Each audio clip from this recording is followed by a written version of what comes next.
else is there to talk about? Dude, you can smell the nacho cheese. I got that beat. What? Oh no.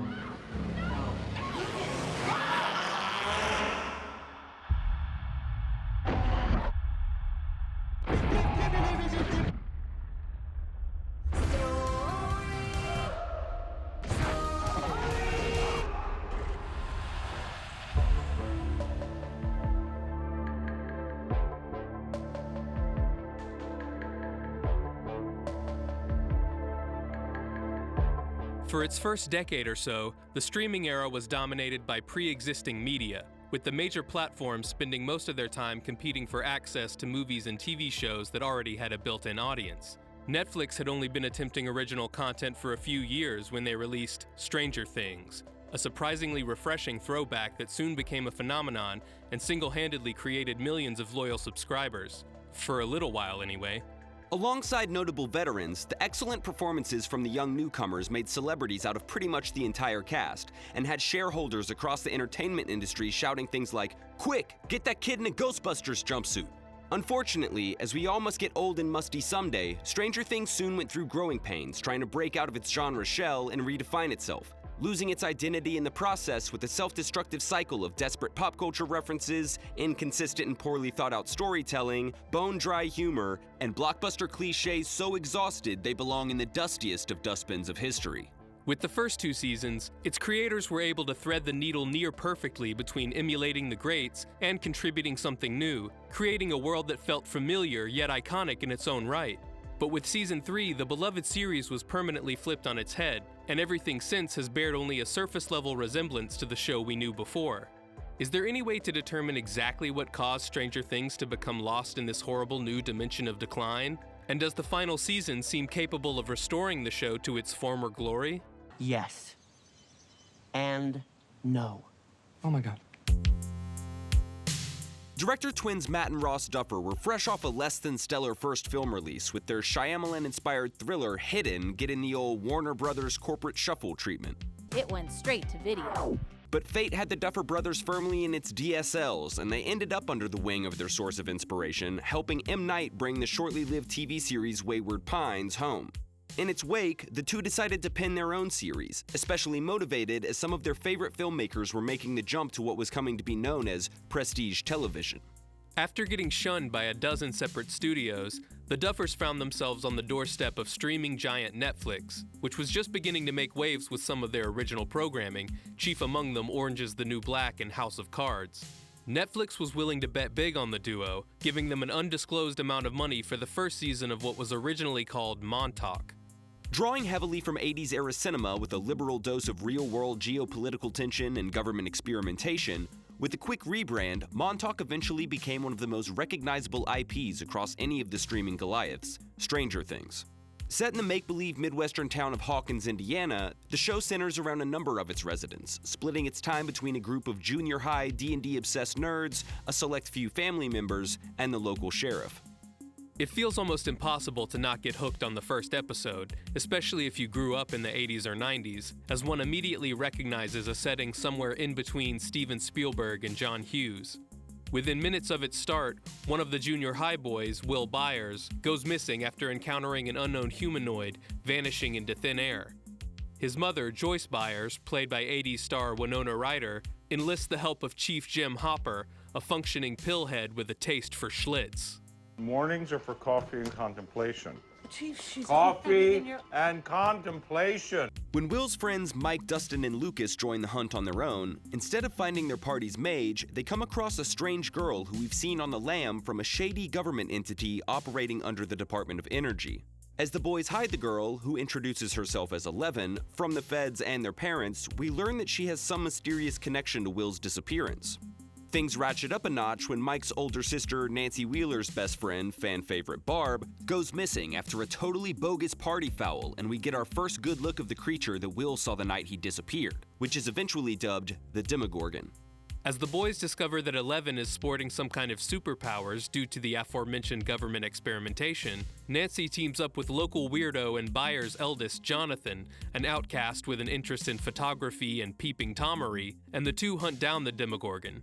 Meanwhile, Joyce is flirting with insanity as she is convinced Will is somehow nearby yet still unreachable. Her interior design choices totally wasted on Jonathan and baby daddy Lonnie.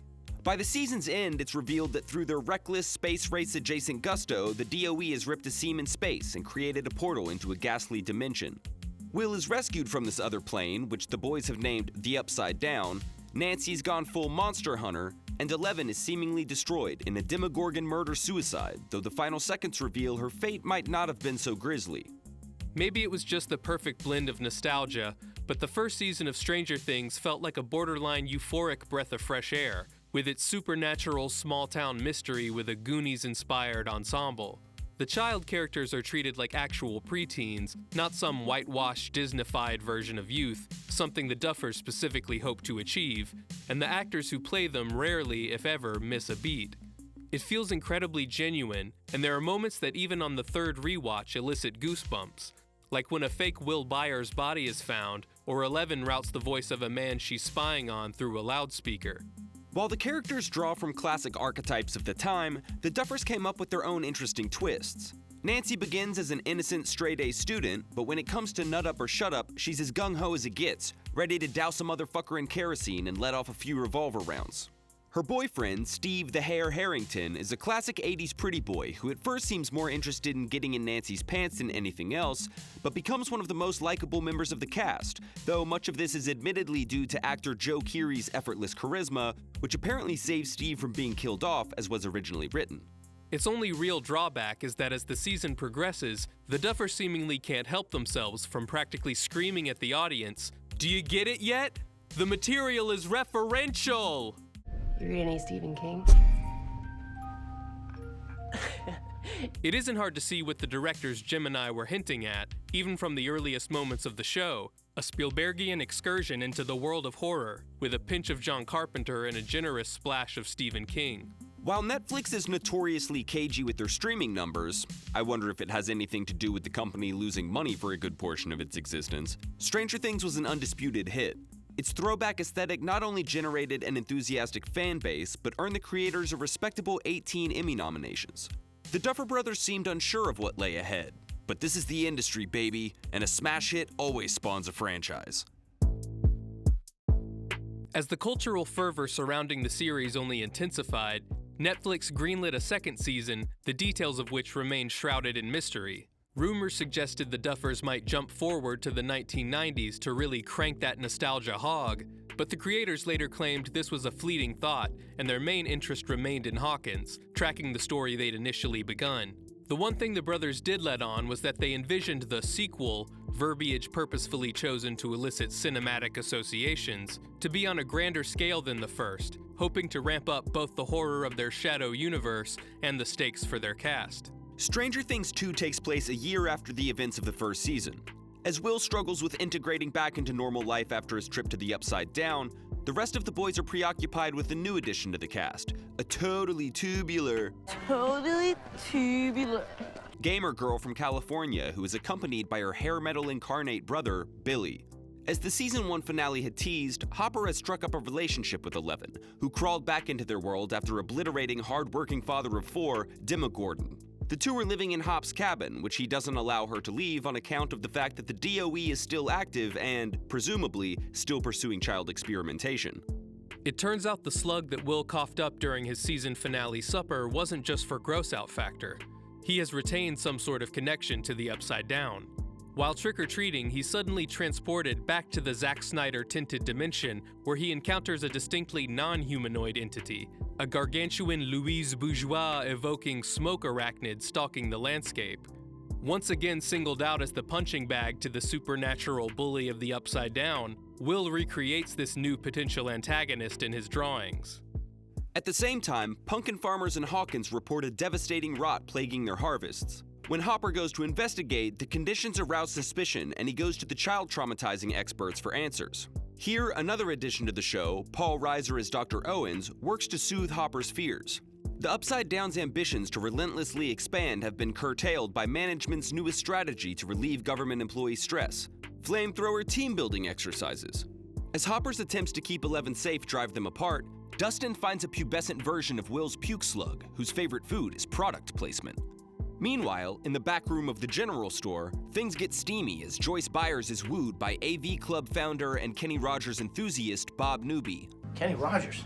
I love Kenny Rogers. played by the chronically charming Sean Astin. Hoping to rid Will of his reoccurring Ghost of Shelob nightmare, Bob gives him advice that, instead, leads to him getting violently probed by smoke tentacles and intermittently possessed by a good old-fashioned spook. When Will begins to spiral, the gang springs into action, selecting a new D&D creature to analogize their monster of the season, and letting Callie transplant Max in on the secret of the Upside Down. On the plus side, our cast is not alone this time, as Dr. Owens does his best to determine the source of Will's ills, working that stress ball like he's getting paid for it. What the boys optimistically thought was some sort of pollywog turns out to be a new species in the Dima genus, a canine-esque creature with an appetite for felines. As Dustin and Steve Harrington bond over catching his Dima dog, Will tricks the rest of the cast, leading a group of hazmat-besuited special ops into the belly of the beast where they're quickly eliminated, revealing that the Mind Flayer is using Will to spy on them.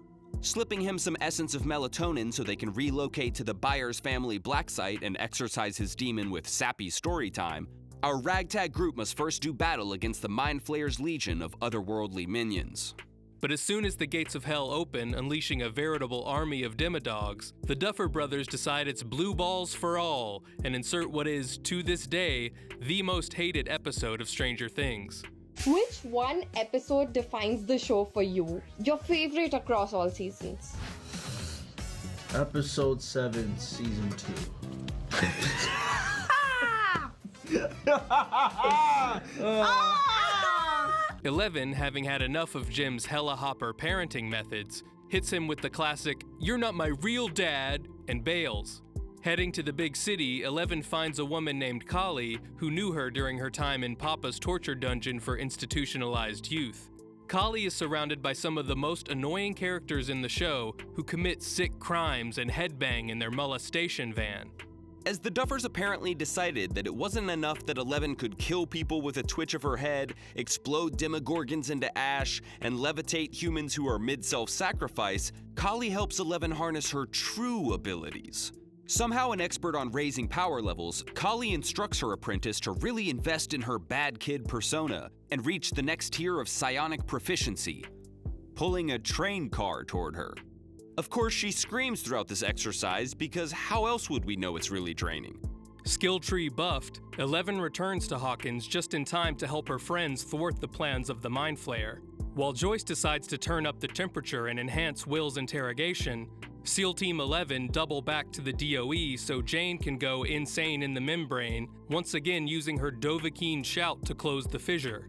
Conveniently, this also happens to render the dogs inert like Newt Gunray's droid army.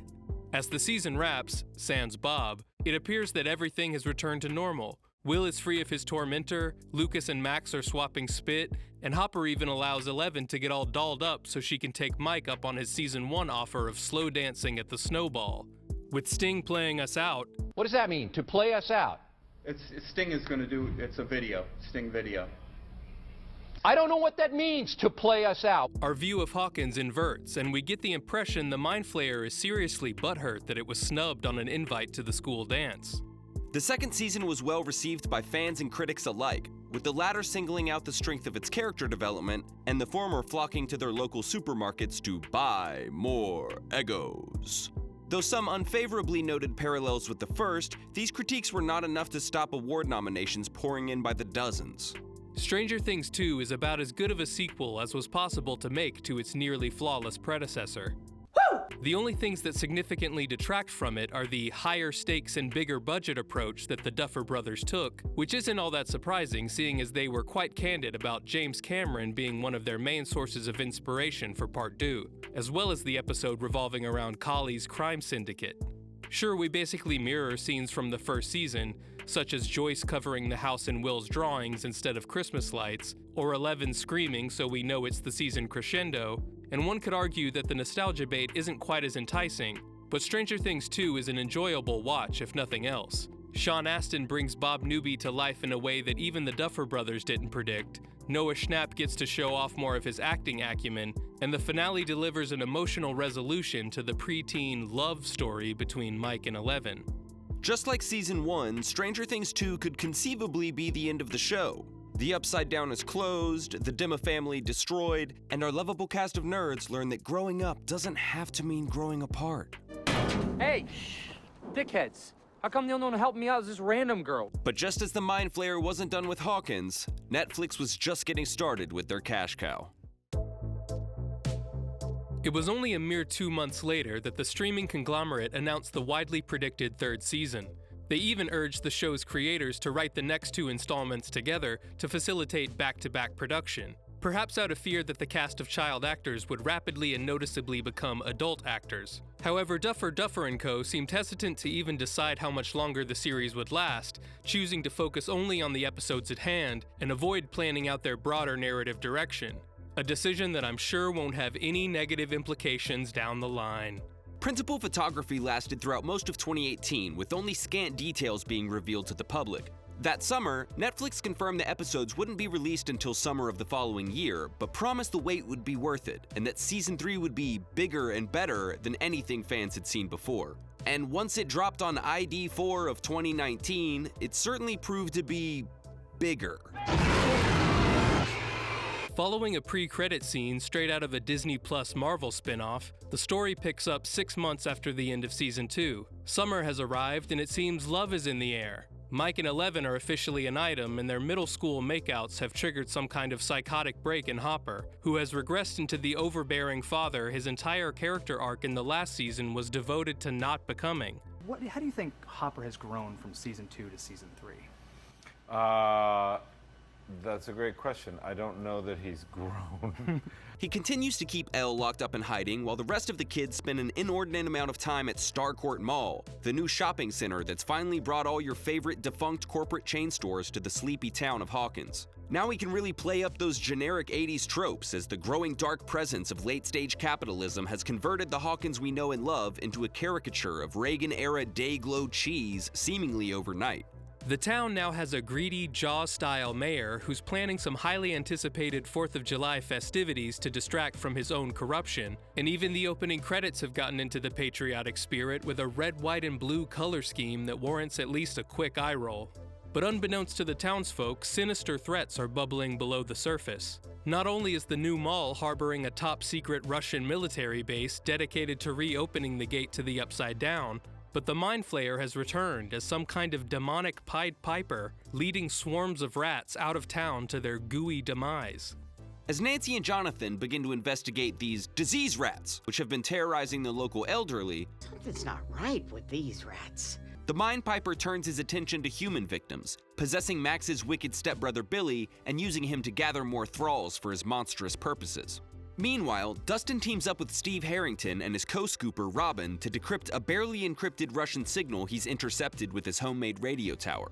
Luckily, Robin is able to crack the Soviets' complex food court code by opening her eyes and turning around. They're joined by Lucas's gratingly precocious little sister Erica to infiltrate the Russian base, a feat accomplished so easily by a group of children that it makes getting into Hawkins' lab look like Omaha Beach. How we would ever get away with all this is just beyond me, because we are very obviously crossing through the center. I mean, also this, like, how would we ever all fit behind this little thing right here? And how does that guy not see us? Back on the surface, Max helps Eleven escape her confines, but they quickly discover that the Mind Flayer is hunting her, so the team is forced to fend off his mind-controlled minions and the walking pile of raw meat goo they melt together to form. Elle attempts to psychically link with Billy's childhood trauma cloud in order to snap him out of his flayed state, but to no avail.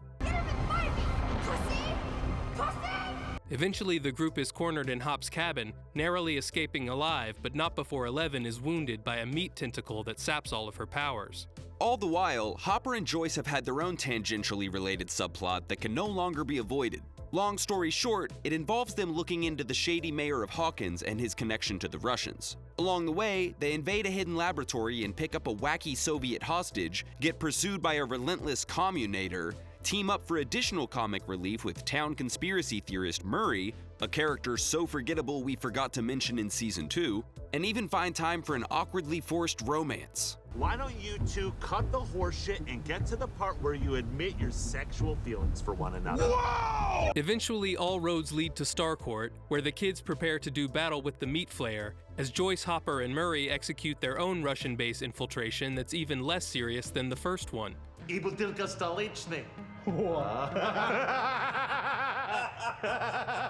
And just in case you weren't sufficiently yucking it up at that, in order to destroy the Soviets' gate-opening laser, they need to have Dustin interrupt the life-or-death chase scene of the season finale with what I can only guess was supposed to be a real side-splitter.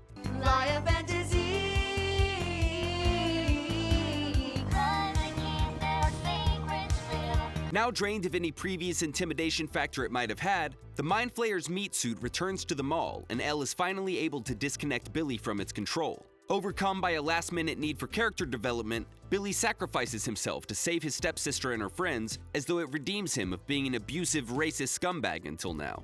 Hopper also commits what's depicted as a noble self-sacrifice to allow Joyce to detonate the device and close the gate, even though at that point there's nothing to stop him from simply running back into the control room. But he just keeps standing there.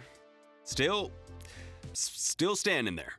Regardless, the explosion seals the gate and spoils the monster meat as the military arrives to cover up the numerous fatalities across the season as a simple electrical fire at Starcourt, despite the fact that several of them would have already been found violently massacred at the hospital the day before. But the people of Hawkins move past their tragedy within a few months while the Byers family is preparing to move out entirely, packing up their belongings to relocate with 11 in tow for some reason. She and Will have said maybe 5 words to each other, but why not? This shit's basically over anyway. Teary farewells are had all around before the Duffers stoop low enough to reuse Peter Gabriel's cover of Heroes in a shallow bid to wring out some of the same emotional weight that it brought to season 1, but any impact this scene could have had falls flat thanks to the invited comparison. And since we were treated to a Marvel-styled intro, the season finishes with the MCU's patented post-credit scene not even a minute into the end titles, where it's revealed that the Russians have caught a Demogorgon and hinted that Hopper will return in Stranger Things: Age of Ultron. The third season was promoted far and wide before its release, from online teaser trailers to over 75 tie-in products filling store shelves. You know what I love most about this country? Capitalism. Do you know what capitalism is? Yeah. It means this is a free market system, which means people get paid for their services depending on how valuable their contributions are. This USS Butterscotch better be the first of many. Upside Down Sunday. Stranger things are happening at Baskin-Robbins. Alas, Netflix's commercial whoring paid off when the season received the highest viewing numbers at that point in the show's history. Fans and critics mostly gave it good to great marks, some even ranking it above Season 2. But in our estimation, Season 3 represents a decline so sharp that it almost deserves a video of its own. So many aspects of the show fundamentally change in these 8 episodes that it's hard to know where to begin. For starters, it's clear that the Duffers were trying to go in a different direction with this season, possibly in response to the criticism that Season 2 was too similar to the first. But their reverence for every genre of 80s movie causes them to steer into new territory that's nowhere near the show's original appeal. We want this to be the most, poppy, energetic, vibrant season yet. Yeah, Stranger Things always utilized its time period for nostalgic effect, but for the most part, it still felt like regular people living in the real-life 80s, not someone's half-remembered impression of the 80s from seeing Miami Vice once. That might also explain why Season 3 isn't just painful to watch, it's painful to even look at. To try and evoke the neon 1980s, the soft autumnal hues that define the look of the past 2 seasons have been replaced by eye-bursting hypercolors.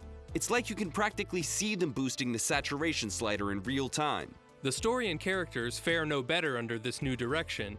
Many of the core cast members, like Lucas, Max, and Mike, get put squarely in the back seat in favor of a Cold War throwback plot that can't even take itself seriously for very long.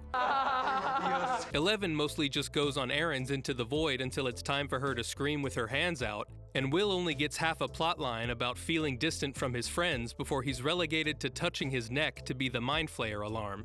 Most of the other characters, meanwhile, have become broad caricatures of their former selves for plot convenience or jokes that don't land. Again, the show always had its humorous moments, but in the past they felt natural and situational. Here, the jokes force themselves into the scene and linger there for an unfunny and uncomfortably long amount of time. I like it a lot, but I think I've got something even spicier. It's about the missing mustard on my hamburger. The drop in quality from season 2 creeps its way into basically every aspect of the show, even down to the fucking musical choices.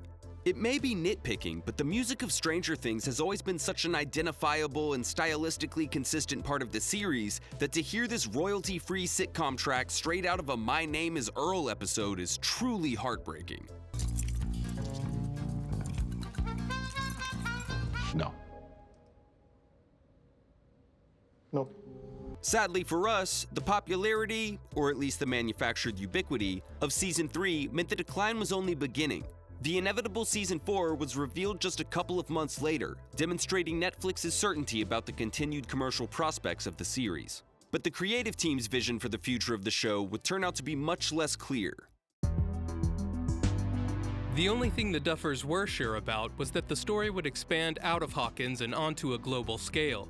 They had stated in the past that 5 seasons would likely be the upper limit of their story, but their team was halfway through the writing stage before they realized that 2 more regular-sized seasons would simply not be enough to encompass the epic mythology that the brothers had avoided planning out from the very beginning. Sorry, I meant already had planned out from the very beginning. Allegedly. Part the way through writing season 1, Netflix said, hey, can you guys just walk us through the mythology of the show? And that document, it's about a 20-page document, and that really has most of what we're talking about now. The next 8 episodes would need to be longer than almost any to date, and would further need to be supplemented by an absolutely ass-numbing blockbuster-length 9th episode that Netflix, in their infinite greed, accepted immediately in order to maximize the hype machine with a 2-part release schedule. With their ambitious plans in place, the Double Duff twins embarked on a lengthy shoot that proved to have impressive girth as well, with filming taking place in Georgia, New Mexico, and even Lithuania. Eventually, the first 7 episodes would drop in May of 2022, but fans would need to wait until July, a full 3 years after season 3, to see just how far the beloved series had fallen. Volume 1 begins with a brief flashback to the late 1970s, where we get a peek into the epic morning routine of Dr. Brenner during his human experimentation heyday. Then, during an average day of tormenting test subjects, he finds the entire facility massacred and catches a horrendously de-aged 11 red-nosed at the scene of the crime. The story then picks up 8 months after the Battle of Starcourt, following the Byers family's move to California. Elle is still shooting blanks with her powers and, even more tragically, may have lost her acting ability as well. This week is going very fast. I think because I am so busy. I hope Mrs. Gracie will give me an A. I am so excited to see you. It is hard to breathe.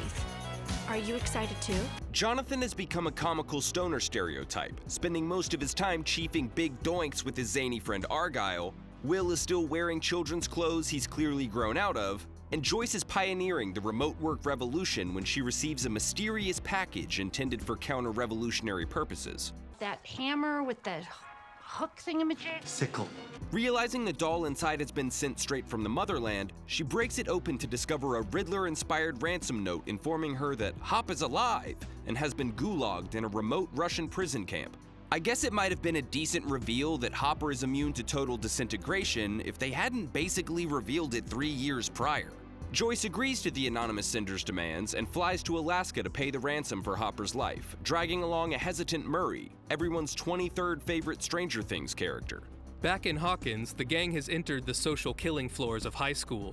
Mike, Dustin, and Max have grown somewhat distant from Lucas as he's been chasing his hoop dreams, shirking his nerdy ways to hang with the school jocks and even living part-time in their bizarre team bando.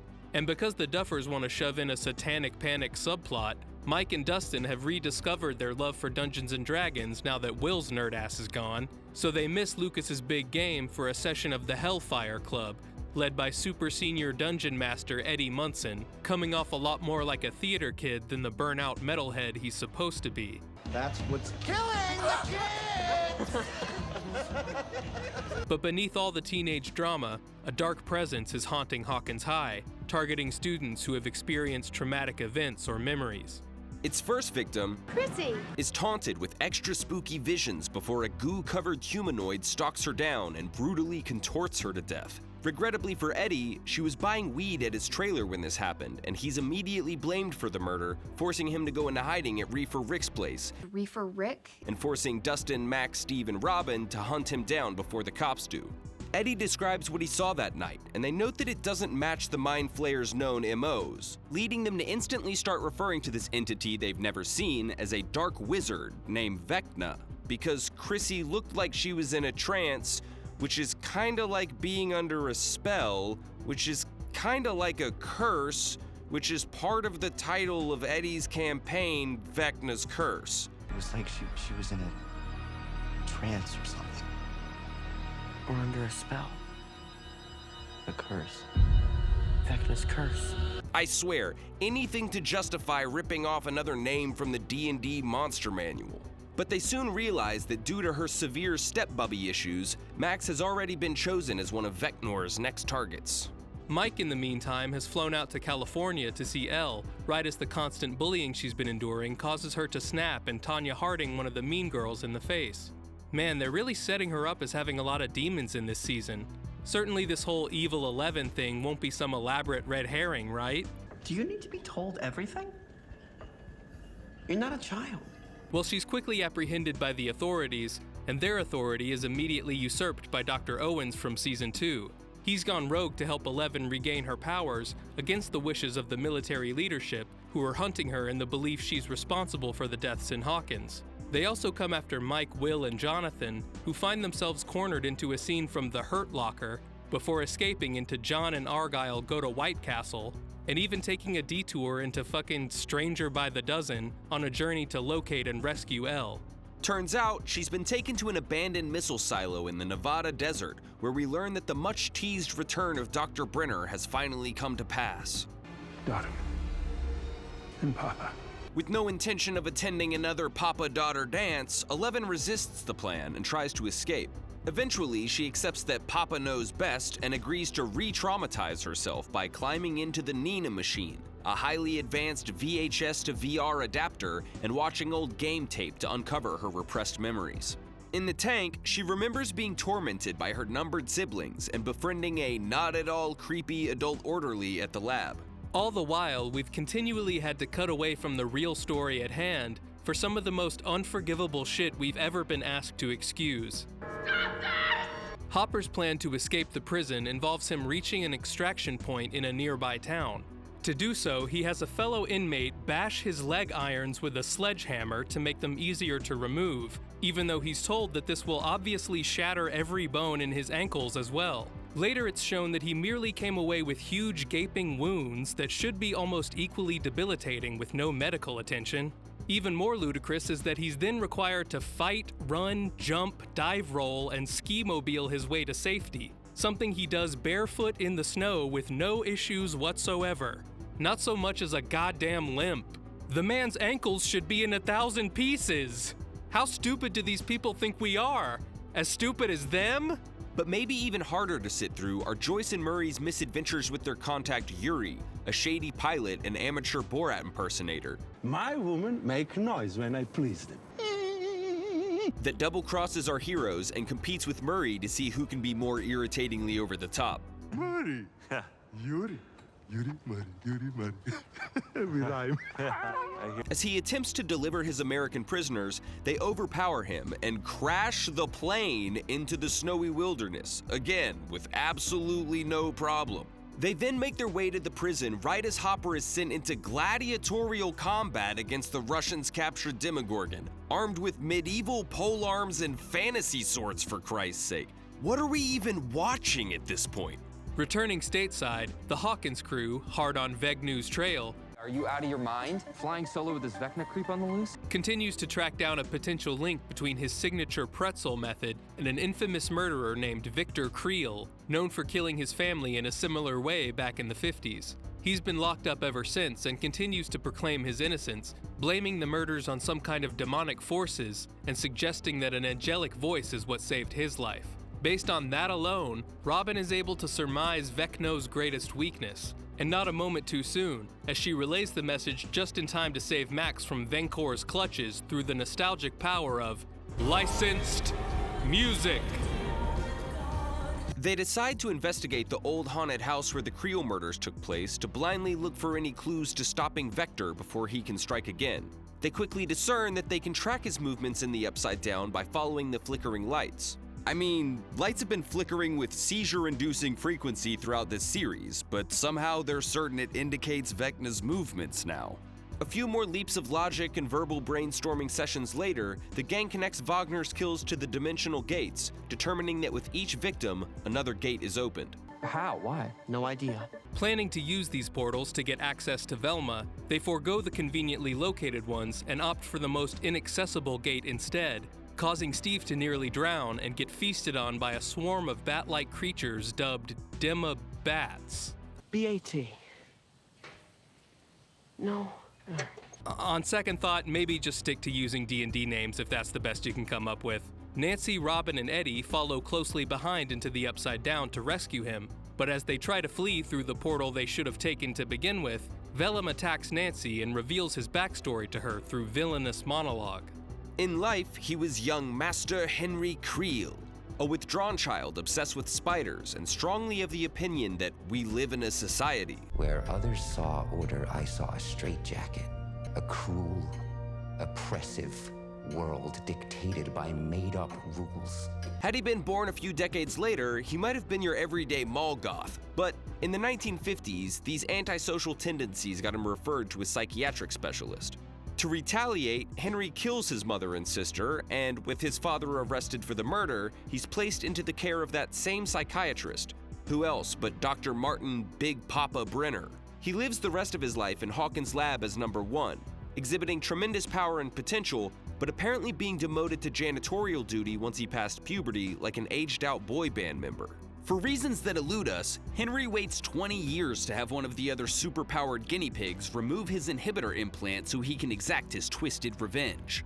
When acting sooner could have saved himself years of suffering and saved us the hours of wasted time spent on this bait-and-switch storyline. But Baby 11 doesn't take being framed lightly and engages Henry in outstretched armed combat. Her foe hasn't unlocked the screaming upgrade yet, so Elle uses her particle simulation of doom to banish him to the Dark Elf dimension, where he undergoes his full CGI supervillain transformation into Vajna the Undying. In the land of the Hammer and Sickle, Joyce and Hopper reunite and enter a VR alien autopsy experiment before reliving Winona's glory days with a little alien resurrection. It turns out those sick Soviet fucks have not only started their own demo breeding program, they've also captured a living, breathing mind flayer fart. Back in Nevada, Papa reveals to Eleven that she's lost her powers before, and he knows just the remedy to get them back. But they must act quickly, because if Henry Creel is left unchecked, Hawkins will fall. This generally jives with the vision of the future Nancy received from Velcro, where 4 gates around Hawkins consume the entirety of the Midwestern town. To stop him from achieving his goal of world domination, the teens devise a plan to return to the Upside Down and defeat one Vecna Creel. Henry. One. Vecna. One. Henry. When Eleven checks in on her friends and sees they're preparing to take on Vespa, she decides to leave Brenner's training facility to save them. Before she can do so, B-Rabbit stages a coup, retaking his place as lead child endangerer so he and his creation can have the falling out we all knew was coming. Having discovered the location of the Nina Project, the Deep State arrives with a hit squad, and as Brenner tries to flee, we get one of the most unexpected and least satisfying death scenes in the history of television. John Locke? Ain't got shit. Jaime Lannister? Not even close. No. Well, no. What? Nope. In a scene reminiscent of a 90s Nicolas Cage movie, Brenner gets shot by a helicopter gunner and goes down like Tug Speedman. Survive! Just as Eleven is slotted to be decommissioned, the Pizza Brigade show up and distract the military-trained gunner. Chevy, 5 o'clock. I don't know, man, maybe taking out the human WMD is more important than a pizza delivery van honking its horn. Of course, Eleven screams the helicopter to death, complete with a Mick Jagger pelvic thrust, which would be impressive if helicopters weren't already just incredibly expensive suicide machines. Miraculously, 3 7.62 rounds left Brenner just alive enough to whisper some remarkably unnecessary last lines through wine-stained teeth before dapping up his maker. I'm not dead. What? Nothing. And just like that, the antagonist central to Eleven's abilities is left in the dust like an unnamed meth head in an episode of Breaking Bad. Oh wait, nope, still alive. Jesus Christ, can he just fucking die already? Thank God. To raise the stakes that no sane audience member would be invested in, the showrunners decide to take a multi-pronged approach to toppling the Vecna regime. As Eleven and the Stoner Bros make yet another impromptu sensory deprivation tank, Joyce and Hopper decide to storm back into the prison they just prison broke, and the rest of the gang spring their murderous trap at Creel Manor. Successfully joining the land party, Eleven finds Max, now under Vila's spell, and uses her to piggyback into the snowball simulator. Hoping to distract the villain's familiars, Eddie Shredder hits a face-melting guitar solo so we can, for some strange reason, sit through almost all of Metallica's Master of Puppets while Max runs from the Vexter, Erica tussles with the jockstraps, and Dustin kinda just vibes to the riffage. Cool? Despite their attempts at deception, Vecna is an omniscient god of the up-down side and knows exactly what our heroes are up to, gaining the upper hand through imprisonment by Vine and an overly convenient killer for Christ. But fortunately, Eleven hacks into the Max frame at the last second and cues the boss fight cinematic.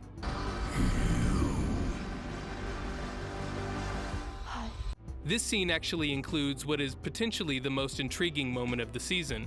Is that what you did? Did you kill me? While he may not be named sexiest man alive anytime soon, Venti believes his first run-in with Eleven left him stronger than ever, a force to be reckoned with from a dimension that will bring about humanity's final reckoning. Except then we just barge along into a clumsy, no-contact fight scene. Unable to scream hard enough, Eleven is restrained against the non-profit community theater set and given a front-row seat to the apocalypse. Vecna takes this lull in the boss fight to exposit about how he became Great Value Freddy Krueger, which I totally believe was in this 20-page document the Dunsers wrote.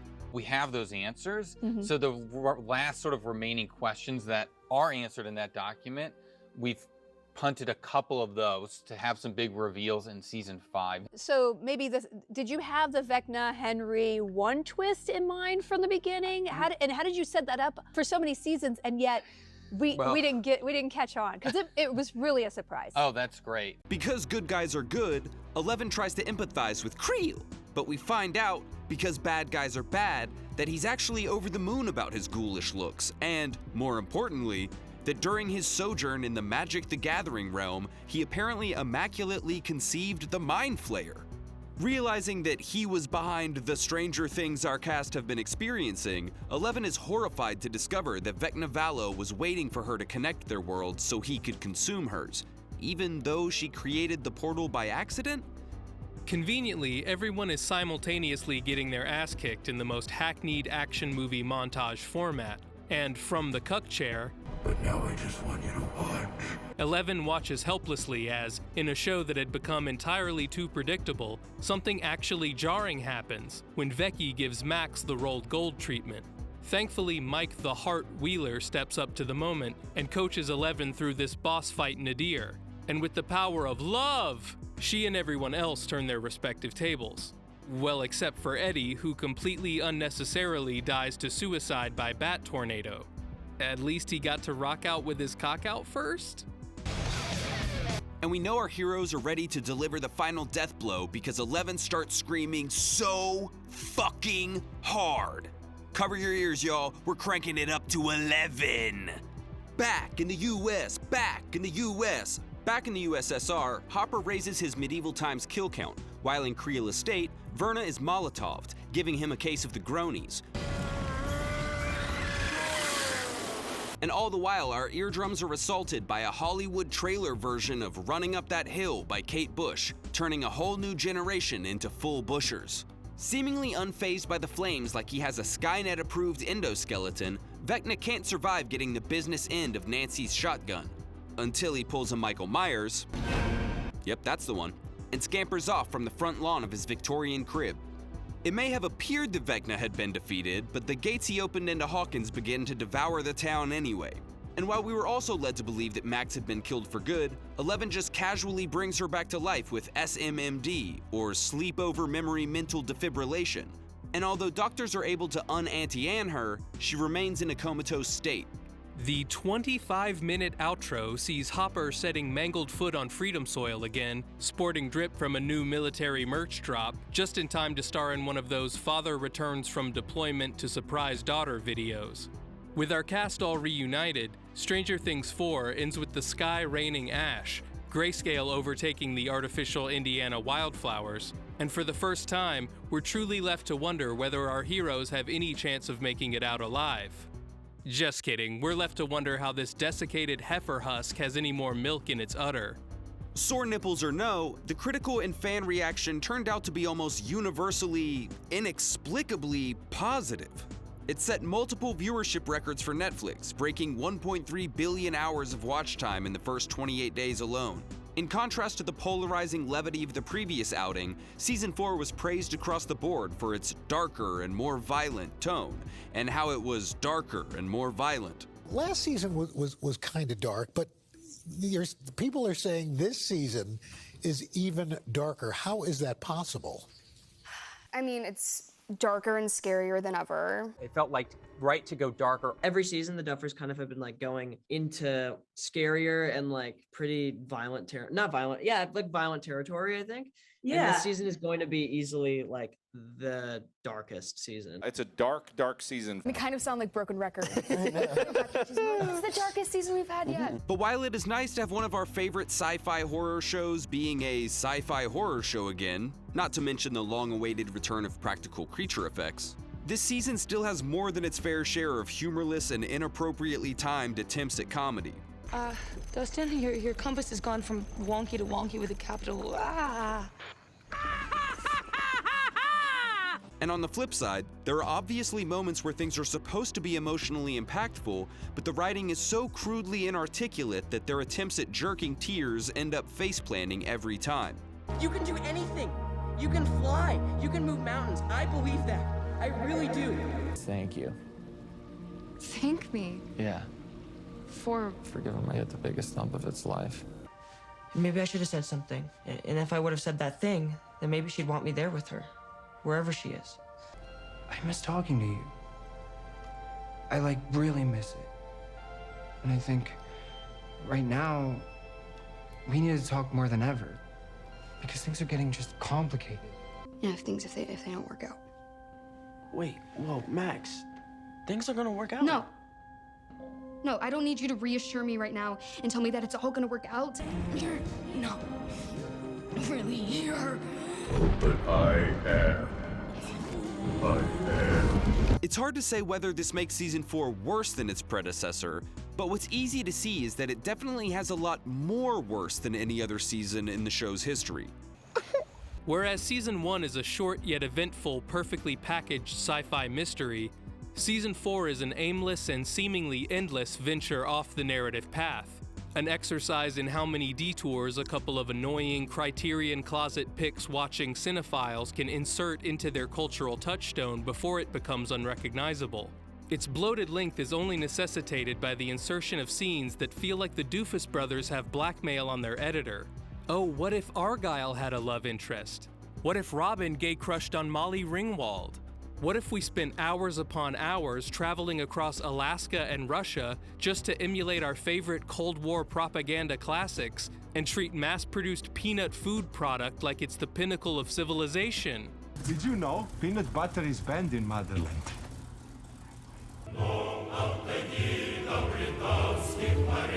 Somehow, most of the viewing public was far more favorable and seemed perfectly content with this 14-hour first draft of a story, rocketing the show's popularity to unseen heights.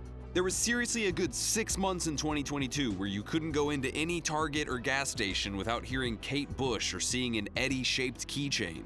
The unanimous approval ensured that the Druthers would embrace this format going forward, announcing in 2025 that, after yet another 3-year digestion period, their 5th and final bowel movement would be stretched across 3 painful sittings. Nostalgia is a tricky device in filmmaking. On one hand, it's an easy method for hooking a target demographic.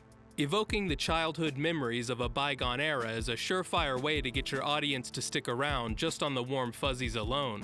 On the other, much larger meat mitten, nostalgia cannot solely carry a show, and if you're unable to incorporate enough original ideas to make it stand out, you risk telling a fragmented compilation of other people's work. Aliens in particular really had a big influence on season 2. Altered States and Carrie, of course. And then there's Steven Spielberg, who you may have heard of, Close Encounters of the Third Kind. Frankenstein was referenced in Cujo. We obviously referenced that. It had a really nice John Connery and Stephen King on the back. Who would be who? Driving Billy's car, and she's got a block on it. The feeling that gave us as kids is the feeling that we wanted to capture with the show. This is one of the reasons the first 2 seasons of Stranger Things retain their rewatchability.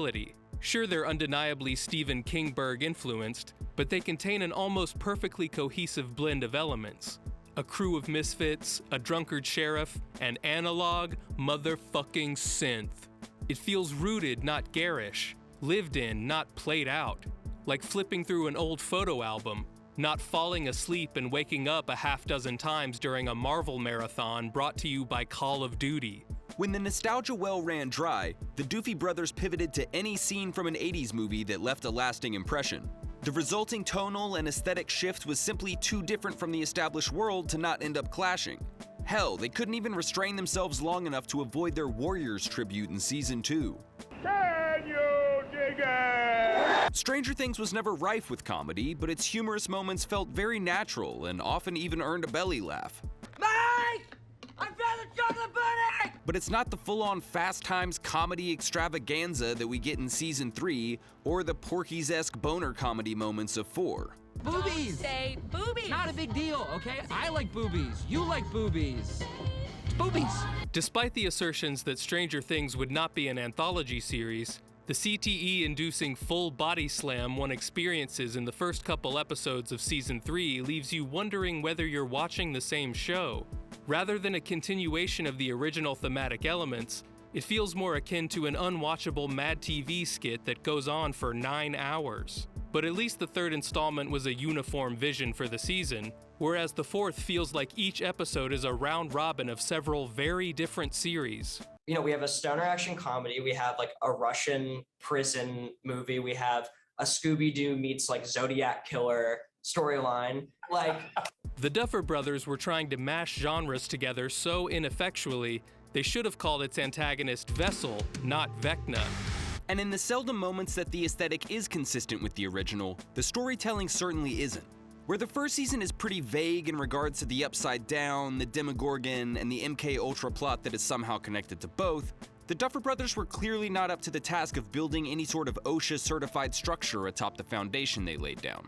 While its bold foray into comedic science fiction proved lackluster at best, Stranger Things 3 at least largely kept it on the rails when it came to the consistency of the Upside Down and the Mind Flayer. Season 4 decided on a scattershot approach so explosively far-reaching, its likeness is rarely seen outside of a rural Mapco bathroom. The 4th installment is so consistently inconsistent in its world building that it confuses and complicates even some of the mythology's most foundational elements. Take Eleven's powers, for example.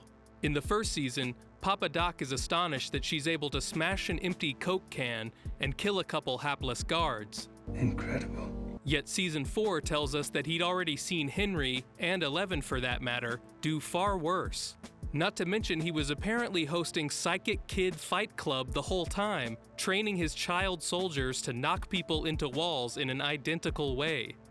As the series progresses, Eleven hones her abilities, learning to use her emotional memories to go Super Saiyan whenever a progressively bigger object needs to be moved. Like really, could they not think of a less toddler-brained way to signify that she's getting stronger? Regardless of these supposed gains, her powers continue to take a physical toll on her, with side effects ranging from occasional fainting to constant internal bleeding. In the earlier episodes, this puts some practical limits on her powers, and makes the moments she's forced to use them feel more impactful. In the later seasons, however, the cost of casually using her abilities is treated as no more than a barely inconvenient nosebleed. But come on, even that should have caused a massive brain hemorrhage by now, the way she's perpetually bleeding from her face day in and day out. Even her finishing move, the double-handed Dimension Ripper, only knocks her unconscious in Season 4, rather than ejecting her into another realm like it did originally. Speaking of which, we also learn more about the Mind Flayer and the Upside Down, but it conflicts with what's been previously established and other information we're given within the same season. Nancy makes a discovery in the Upside Down that implies the alternate universe was created when 11 tore open the gate in Hawkins' lab, timestamping it permanently to 1983. Now that would make perfect sense if we weren't told later that episode that 11 opened an earlier dimensional rift in that same location in 1979. Not only that, we're supposed to accept that the Upside Down is actually upside down, forcing our heroes to physically invert themselves as they pass through the gates, when that flies in the face of everything we've seen up to this point. Did these fucking goobers start to take their own scene transitions literally? This season raises questions about Vecna's creation as well, namely, why does he even exist? The brothers have been very candid about their thinking, even if it makes them sound like they don't understand what was appealing about their interdimensional threat in the first place. We've been talking about it since Season 1 that we wanted a villain that could actually speak to our characters, that could sort of vocalize their motives and their thoughts, and also to get into our characters' heads. It's as though they forgot they actually gave the Mind Flayer that ability, showing repeatedly that it's clearly sentient and can possess people to have them voice its intentions when it suits its purposes. But now they have to invent Vecna to basically do the same thing, only lamer? And he's not the only unnecessary character that contributed to the show's lack of focus. It feels like some of its inconsistency is due to the fact that with each successive season, the main cast grows and grows until it forces the story to expand itself into different countries just to accommodate them all. Even the torturous runtime of Season 4 doesn't have enough room for the relationships and plot lines we've been invested in for years to develop, when we have to spend time getting to know Chrissy the cheerleader and Fred the slut Benson, neither of whom live past the first few episodes anyway. In contrast, Barb from Season 1 gained such a passionate fan base that she earned her own trending hashtag, Justice for Barb.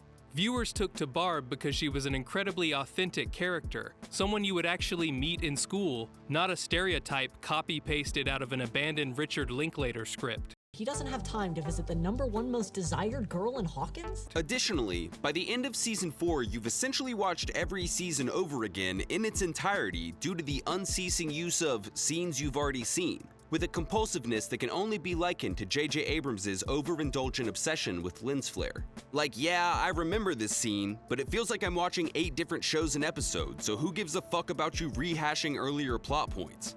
I'm still as lost as a Vietnam vet trying to interpret the carvings on a Gen Z assassin's bullet casings. Okay, seriously? Despite all these deviations from the show's original story and tone, there is one long-standing tradition that Season 4 proudly carries on: the humiliation ritual that is the Will Byers cut, looking perhaps more egregious here than it ever has. It must be deep in the fine print of Noah Schnapp's contract that the Duffers can fuck his shit up at any time. Though if Nancy and Lucas are any indication, he's not the only one. Forget Vecna, the real danger to our cast in Season 5 may come from the Stranger Things hair and makeup department. Though initially inspired by some of their favorite directors making the leap of faith to prestige television, Stranger Things has hardly been boxed in by the idiot box. Its gray, veiny tendrils have infiltrated almost every market, with books, comics, a straight-to-streaming service video game? What are you doing? Why are you blowing bubbles? And perhaps most laughably, a fucking Broadway play. This isn't the end. This is just the beginning. Netflix has even already teased an animated series, Stranger Things Tales from '85, which is sure to be a hit with children who yearn for 40 years ago. To put it bluntly, there's absolutely nothing to get excited about with the future of Stranger Things, because there is no future of Stranger Things. Its peak was an overtly referential show, that point of reference being the past. Trying to hammer nails through a baseball bat and beat the dead demihorse of the original cast in a perpetual state of prepubescence, or having Nancy somehow discover an extended cast of monsters from the Upside Down like it's some sort of live-action Scooby-Doo movie, cannot bring this franchise back, and will only sully the nostalgia of its nostalgia bait even further. Tragically, the decline shows no signs of slowing down, with the final season of Stranger Things proper only being the beginning of Duff and Duffer's true plans for world domination. Now that the grotesque monstrosity of Season 5 has begun its prolonged excretion, it'll be up to us to throw up our open palms and destroy it the only way the series has taught us how.